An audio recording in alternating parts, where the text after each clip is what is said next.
and which we saw in the book of Psalms chapter 24 verse 1, that everything belongs to God. There are things that we can brag of today. We can even brag of big lands. We can brag of big possessions. But everything belongs to God. So a steward must know that he owns nothing. He has only been put to be a manager. The second principle was the principle of responsibility. Now once we have understood that everything belongs to God, we are now to be responsible over everything that God has given us. The third principle was principle of accountability. Now, in accountability, God will eventually require us that we give a report of how we used everything that He gave us. How did we use the time He gave us? How did we use the talents He gave us? How did we use the possessions He gave us? That was in the book of Matthew 25 verse 14. And now finally there was a principle of reward. In the book of Colossians 3:23 up to 24. Once we have proved to be faithful stewards who are responsible and who are accountable, then we shall eventually get a reward. So on that first day, we illustrated it with Proverbs chapter 30 verse 26. That a good steward build on the rock. He will use all his resources to build on the rock. Just like conies. Conies are using all their strength to make a place of refuge in the rocks. Now on the second day we looked at the storehouse. And we realized that everything, tithes and offerings, should be brought into the storehouse. Now people may ask themselves, where is the storehouse? But we asked the Bible to know the uses of tithes and offerings. You see, after knowing the uses of tithes and offerings, then we shall eventually know where the storehouse is. In the Old Testament, there was a room in the temple.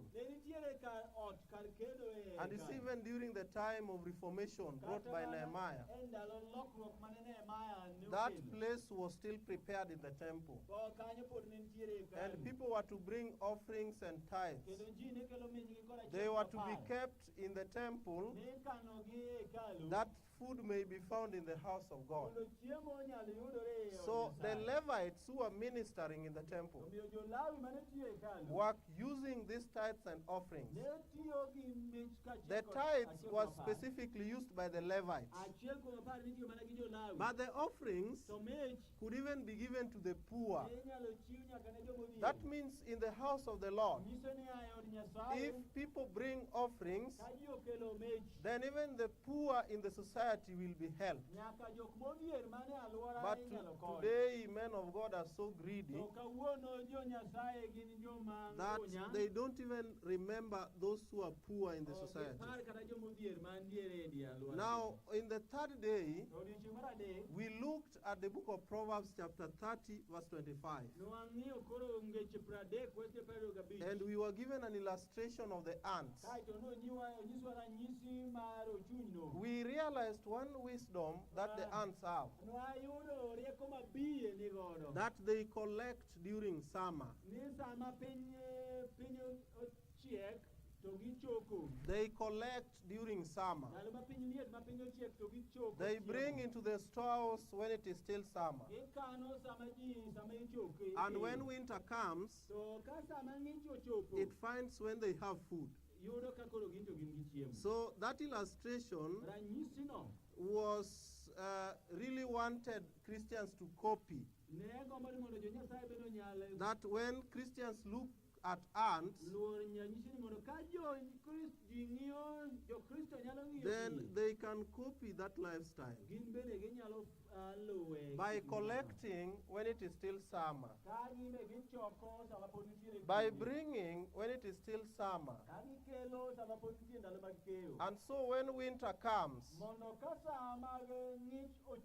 there will be food in the house of God. Now, on the fourth day, we looked at the spirit of sacrifice.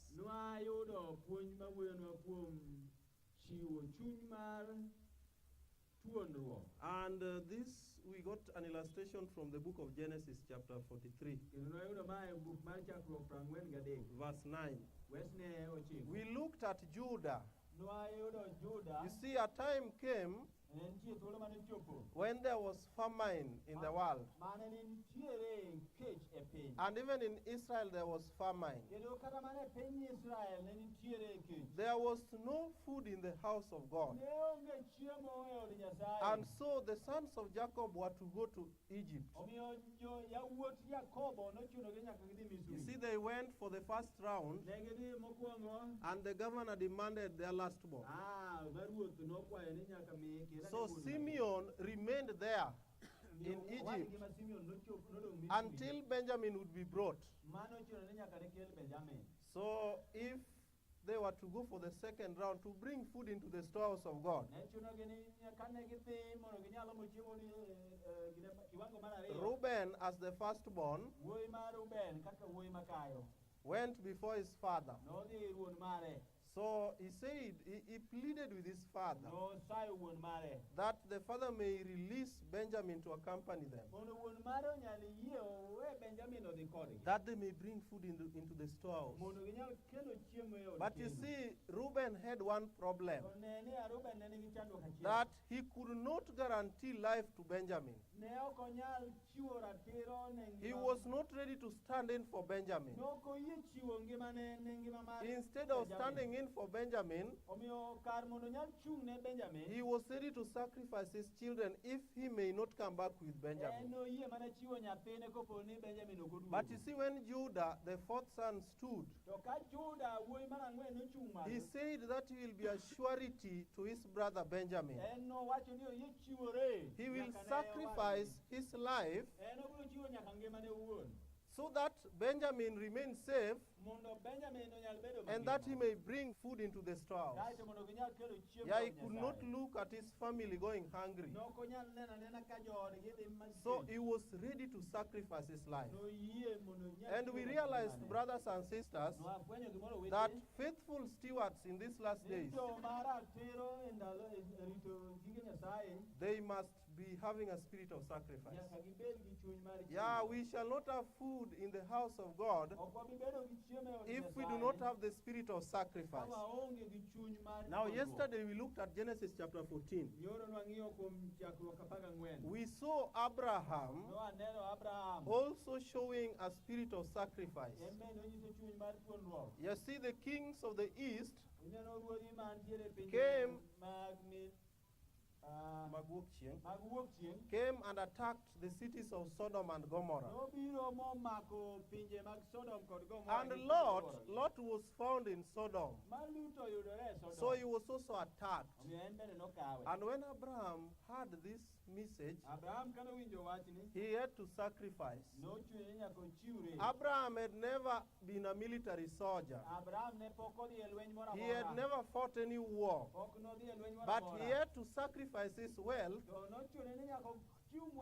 to organize an army. And with this army, Abraham went with courage to fight the kings of the east in order to deliver Lot and other people who are taken into captivity. Yeah, we saw that kind of sacrifice help Lot and other people who are taken into captivity. You see, if they would have been taken to the east, perhaps they would have been subjected to sun worship. So Abraham had to sacrifice. He had to use all his wealth to ensure that God's children do not become sun worshippers. So that is also the spirit that is needed today. Today, we want to look at something, brothers and sisters. We have read from the book of 1 Corinthians, chapter 9, verse 24. Somebody may read it in Doluo. Somebody may read it in Doluo. 1 Corinthians chapter 9, verse 24.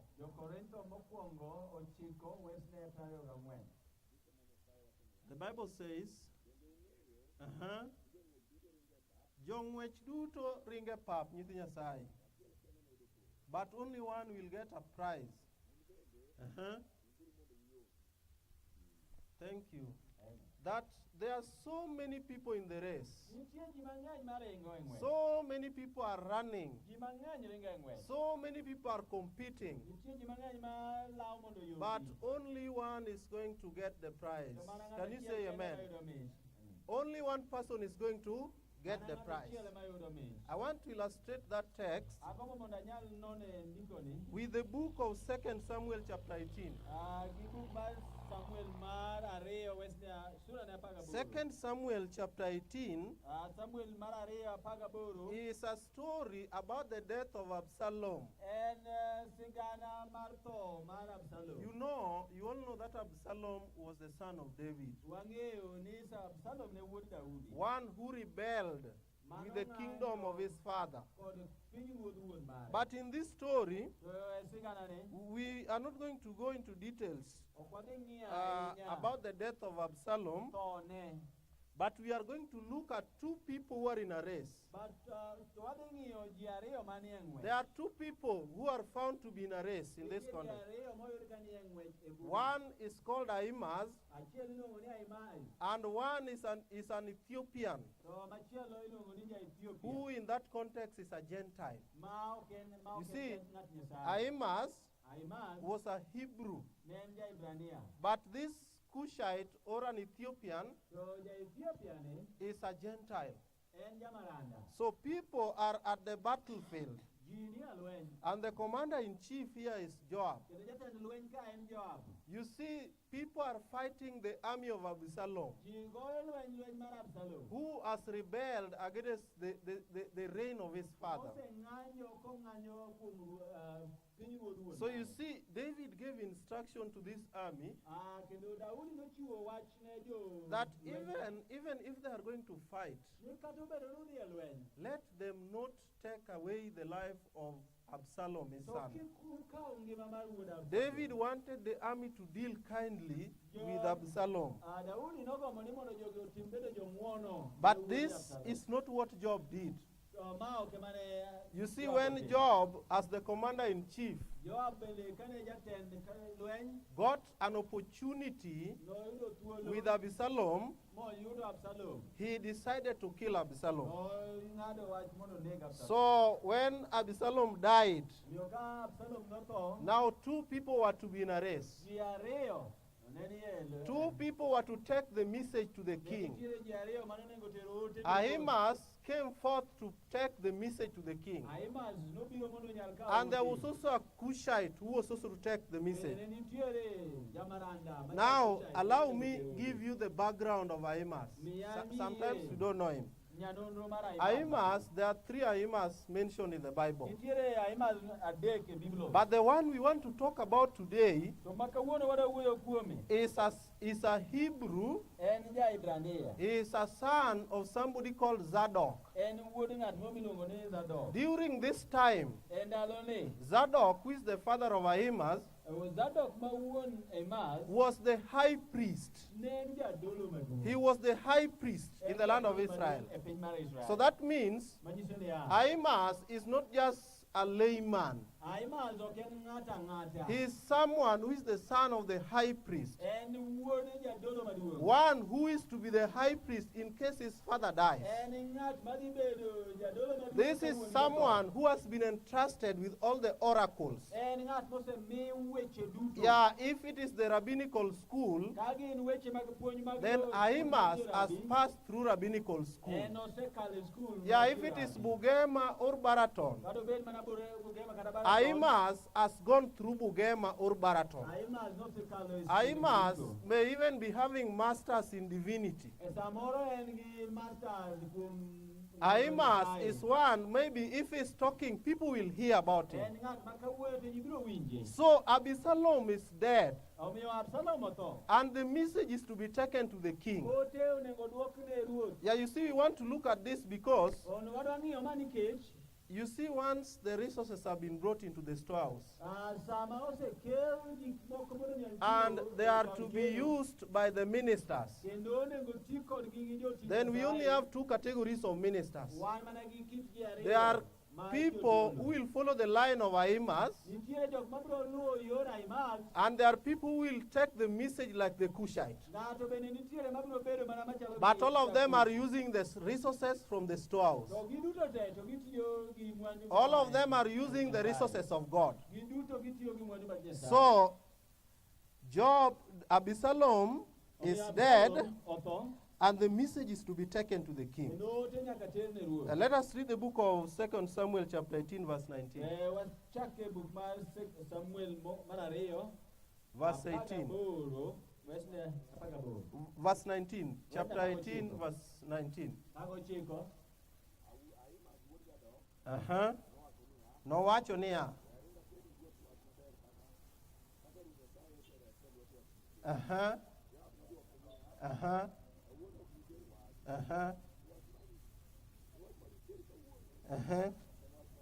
Now, what is happening here? Absalom is already dead. And Ahimaaz is coming hastily that he may take the message to the king. But you see, Job is telling him that today you don't have any message. Yeah, you cannot take the message to the king. There is no message that you have. However, how much you are the son,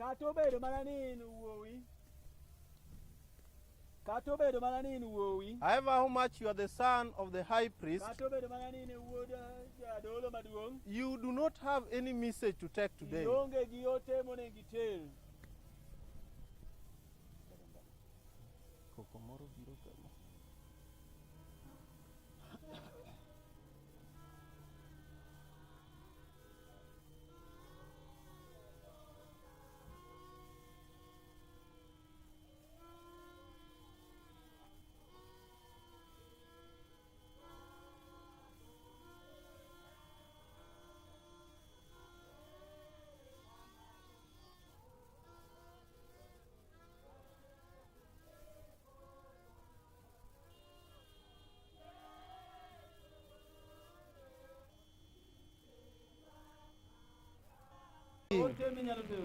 But Job decided to, and so he went to another person. In verse 21 of the same chapter, somebody can read. It says, he is telling the Cushite to go and tell the king on what he has seen.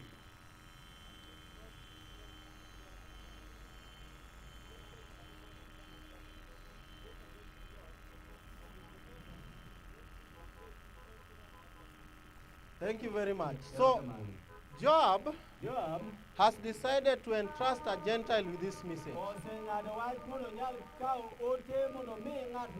He feels that Ahimaaz cannot take a good message to the king. And so a Cushite has been given this message. But you see, after the Cushite had left, and he has decided to join the race of taking the message to the king, then Ahimaaz went back to Job. That even if you have sent that Cushite, let me also just go and take this message to the king. Let me just go and take this message. And so, Job reluctantly allowed Ahimaaz to go. And so Ahimaaz also decided to join the race. So two people are running in this instance. The Cushite started the journey, and Ahimaaz also joined him later. But let us see what the Bible is saying. Verse 23.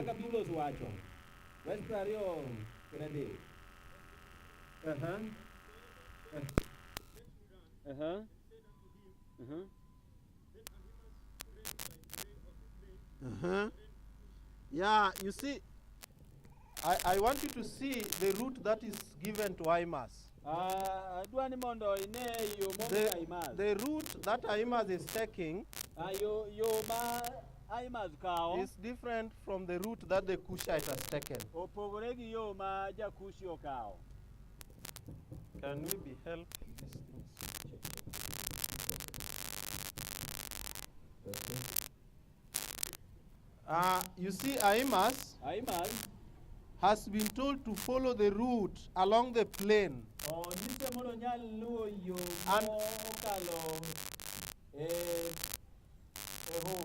And while he was passing through this plain, he ran and overtook the Cushite. This means the path that Ahimaaz took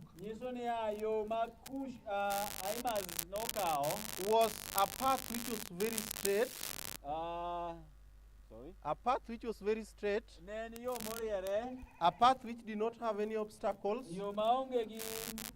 And so he managed to run very fast until he overtook the Cushite.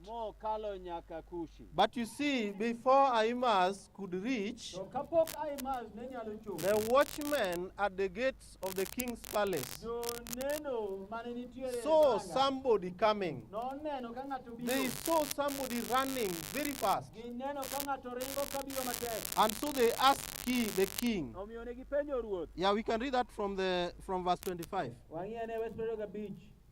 It says,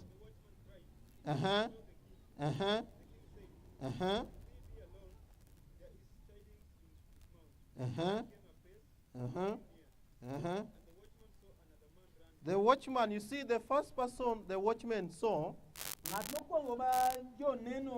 was Ahimaaz. He was running very fast because he chose a route which was very easy. He chose a route which did not have any obstacles. And so he could run very fast. He could run very fast until he overtook the Cushite who went ahead of him.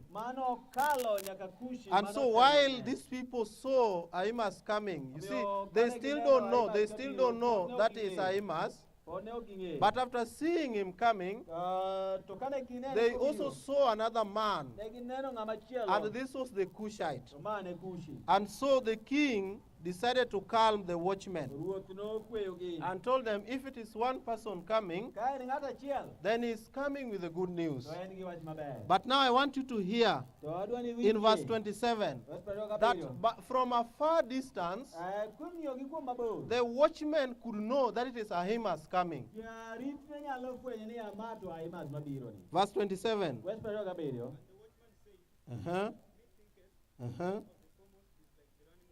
Yeah, the way that person is running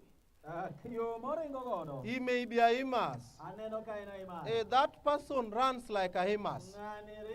Just sit down, my brother. I told you Ahimaaz was the son of the high priest. This is somebody that from a far distance, the general conference knows him. He knows shortcuts that he can follow to reach the general conference because he is the son of the high priest. So even from a far distance, the watchman knows that this person runs like Ahimaaz. Yeah, he is someone who is known. But we want to see if he is truly known. Does he have any message? Yes, he is known. But does he have any message? Yes, he is using resources from the treasury of God. But does he have any message? Was he sent? Friends, was Ahimaaz sent to bring the news? He was not sent, but he knew shortcuts until the person who was called to take the news first, Ahimaaz managed to overtake him on the way. And so, these people came. And let us hear what Ahimaaz, Ahimaaz was the first person to reach the king. Yeah, two people are in a race. But it is only one person who is to get the prize. Two people are even in the gospel commission line. They are only using the resources of God. But only one person will get crowned when the last days come. Now Ahimaaz has sent himself and he has used shortcut to reach the general conference. Now let us hear if Ahimaaz really has the message, because he forced himself to take the message. Let us turn to verse 29. The king is now telling Ahimaaz, he's asking Ahimaaz. Yeah, the king is inquiring about the well-being of Absalom. Ahimaaz is now answering. I want you to hear what Ahimaaz is saying.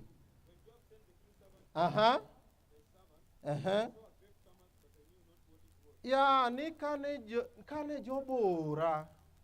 Anna winja koko kagore angowa e kambi. Yeah, Anna winjo manaka koko gore, just sit down. But I don't know what has happened. Do you think Ahimaaz is saying the truth? Do you think he's taking the message? He insisted that he is the one to take the message. He has used all the resources on the way.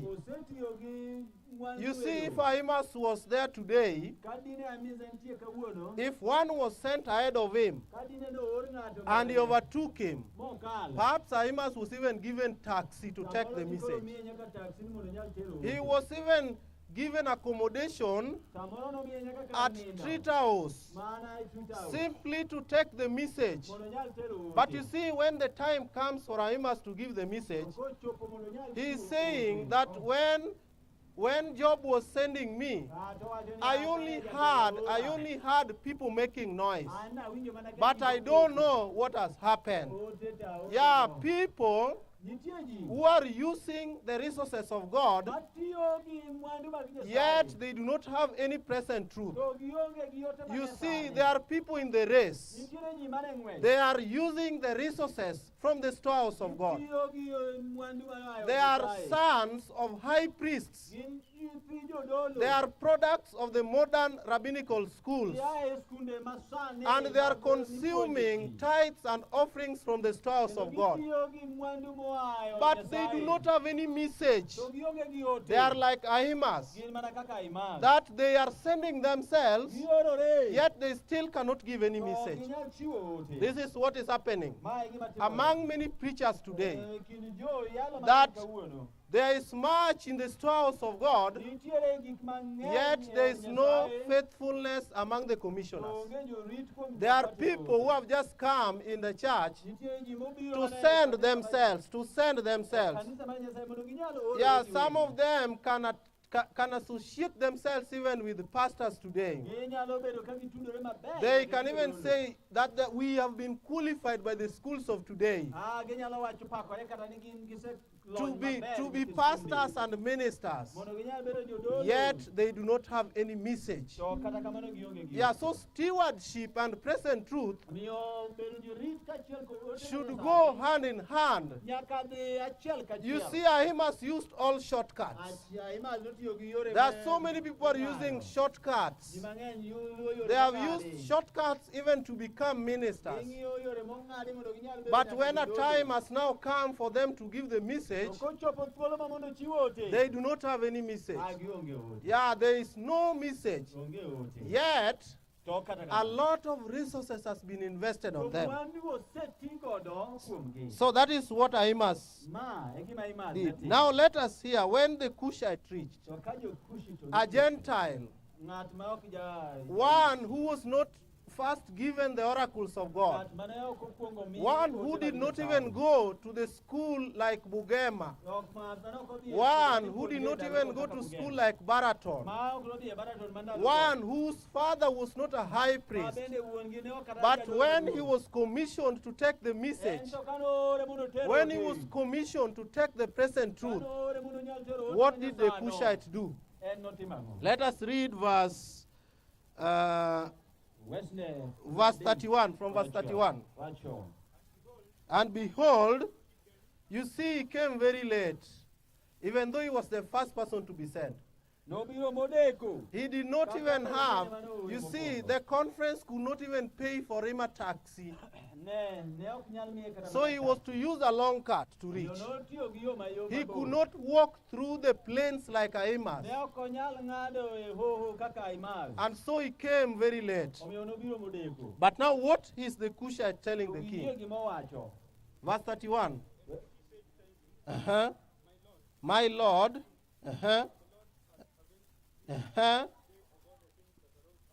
Verse 32. The king is inquiring of the well-being of Absalom.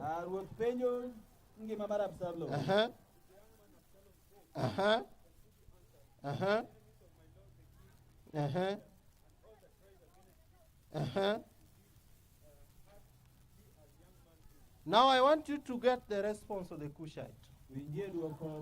That last phrase is saying, the enemies of my Lord the king, and all that rise against thee, to do thee hurt, be as that young man is. My friends, the Cushite was very straight with the message. He gave the present truth in such a manner that the king would not even disapprove him. You see, this was a very sensitive message because it is the son of the king who is dead. And how was this message to be delivered? When the message was entrusted to the son of a high priest, the message has been entrusted to a pastor. The message has been entrusted to a product of a theological school. Then this product of a theological school could only give rumors. He could not give a straight present truth to the king. He did not even have a skill on how to present this message. But you see, when a Gentile came, when a layman who has been qualified by the power of God came, when people who are walking in obedience came with the message, brothers and sisters, he delivered this message in such a manner that the king could not disapprove him. You see, when Job was sending these two people, the reason why Job did not want to send Ahimas, because Job thought that one who would deliver this message to the king perhaps might be killed by the king. And so he decided to use a Gentile, not a Hebrew. Job was ready that a Hebrew may die. He wanted to sacrifice the life of a Hebrew for the sake of this message, but could not sacrifice the life of the son of a high priest. And so it is today that when men of God are called upon to present the present truth, the products of rabbinical schools cannot be sacrificed. And even if they send themselves, they will not give the present truth. They will not give any present truth to the flock. And you see, people love them so much. They come with a lot of rumors, but the wealth of God is still given to them. They are still supported from the treasury. Yet they are not standing in for the present truth. Now, two people are in a race, brothers and sisters. The book of First Corinthians, which we read. Two people are in a race. The race is between Ahimaaz and the Cushite. Though Ahimaaz knows shortcuts, he is sponsored by the log teach and can run very fast. The people at the log teach knows Ahimaaz. When he still comes from the far, they will still say that one runs like Ahimaaz. But he does not have the message, and eventually will not get any prize. You see, he is using the resources of God, but cannot give the present truth. And so there is no prize for Ahimaaz. The book of 1 Corinthians, which we read, 9:24. It says that everybody is running in the race. But only one person will receive the prize. So run that ye may obtain. Yeah, those who are preaching the present truth. Those whom God has called to sacrifice their lives. Yeah, we are not only going to talk about sacrifice of giving money. But what about when the wealth has been brought into the stores? Are we going to use the wealth to take the message? Or we shall use shortcuts? And when we reach at a point when we should give the present truth, yeah, we talk about our stories. We invent our stories. You see, Ahimaaz invented his own story. When the king wanted to hear the present truth, after Ahimaaz had used the resources from the stores of God, you see, Ahimaaz only invented a story. Ahimaaz said what did not take place in the camp,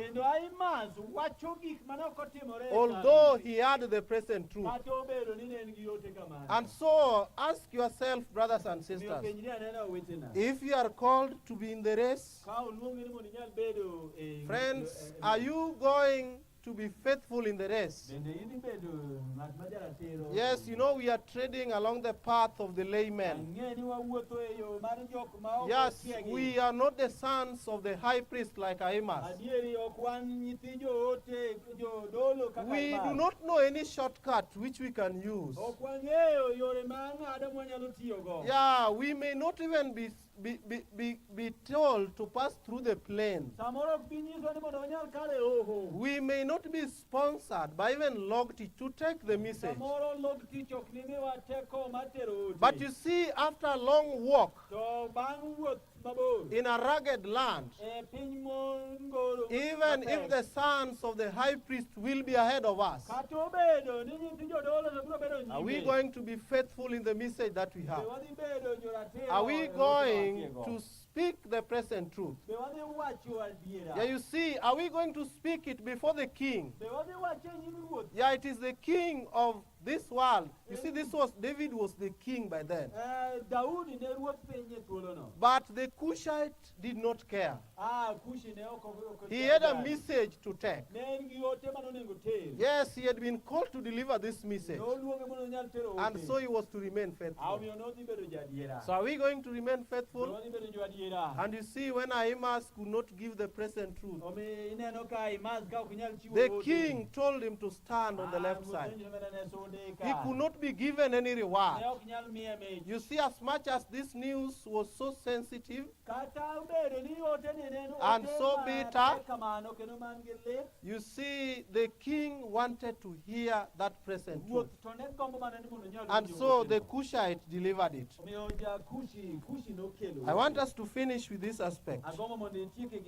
That you see, this message was so sensitive, and the Cushite had to reveal it in a manner that the king would not disapprove. You see, today there are many preachers. They have the present truth. But you see, how do they deliver this message? There are people who do not deliver it with love. The Cushite delivered this message with the love. There are people who are using the resources of God, yet they deliver the message with a lot of carelessness. And so many people continue to die in sin because the message is delivered carelessly. So I call upon these people as we pray. There are people who have been called to be ministers, and they are to use the resources in the storehouse of God. We want to pray with somebody who will say that I don't want to be like Ahimaaz. Yeah, I do not want to take shortcuts. I want to be straight in the present truth because I'm using the resources of God. I want to deliver it with love. Though I may not have any shortcut to follow, but I want to deliver it. Even if I'm called before the kings, I want to deliver the present truth. God is looking for such stewards. God is looking for such people who will show faithfulness, who will reveal the message as it is. Let us rise as we pray. Song number 115, stanza 1 and chorus. 115, number 1 in the chorus, Be anjarit salaba jaluk manyarombo okda kalwor wote chichne kata luongo nyinge wanage temrong nyakawa. Somebody to come as we pray. One who wants to be a faithful steward. Yeah, you may come up front as we pray. 2 people are in a race, but only one will receive prize. 2 people are in a race, but only one is to receive the prize. One who will use the resources of God faithfully. We are going to pray. Shall we kneel? Erokamano Jehova Nyasachwa kuom timonwa ng'wono. Imiyowa story mar Ahimaaz kod Jakush. Giduto ne gin e ng'wech. Ne ochopo okang' manyaka wach adieri kendo ter ote mar adieri. Ji ariyo gi Jehova Nyasaye nowuok mondo ter wach. Ahimaaz kata ne en mana wuod jadolo maduong' to ne noorore kende. To e kama noorore kende ni Jehova Nyasaye pod nokotiyo gi thuolo kendo gi mwandu mondo wach adieri. To Jakush mane iyiero mondo ter wach ni ruoth nodhi mowacho wach ni gadiera gi muolo kendo gi hera. Omiyo notiyo gi thuolo kod kinde kod mwandu maniketo e lwete mondo ochop wach ni ne ruoth. Kawuono iluongo wa Jehova Nyasaye kendo iwacho ni wan e ng'wech. Iwacho ni ng'at achiel kende mabiro yudo mich kaka Jakush noyudo mich kuom wacho adieri. Koro miwa teko Jehova Nyasaye kwatiyo gi mwandu ma isechoko kendo iketo e kar keno mari, to wabed joma biro wacho adieri Jehova Nyasaye gi muolo kendo gi hera, mondo nyithindi owinjie wach monego gitimgo ikruok e ndalogi. Timnwa ng'wono Jehova Nyasaye mondo wabed jorit makare e nying Yesu Kristo ma Jawarwa. Amen.